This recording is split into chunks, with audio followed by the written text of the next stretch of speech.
Prez 12 točki Ruski kulturni centar predstavil robotu i stan u svojih sekcijo.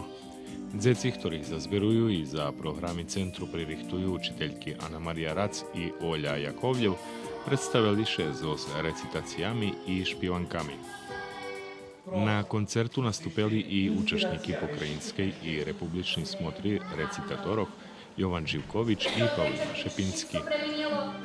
Mladežska i folklorna grupa veteranov ukazali na ktorých choreografijoh robili toho roku, a dziwoцka, chlopska špivacka grupa i chor vyvedli svojo repertoári. Orkester zos solistku Katarínu Kočiš predstavil svojo najreprezentativnejší špivanki i kompoziciji.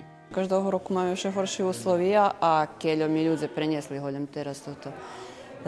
Posle koncertu, že na jednim bar s visokim urovnju i jednostavno Jagoda rihtane u najljepších uslovijoh. I to, že ľudze robia zo zveľo entuzijazma i zo zveľo celosti, robia preto, že ľubia i to u stvari, co še nješka na bini videlo. Znači, co u jakih uslovijoh robene, to ne bolo vidno na bini. Rukovodstvo Ruskого kulturnog centru popri zadovoljstva s ukazanim na koncertu, toho večera s nami podzeljelo i pocerpanje, ktoré spremných slovoh prisutne u dumkoh všetkých členov centru pre neizvesnu situaciju u pohľadze budućnosti jih prostorijoh.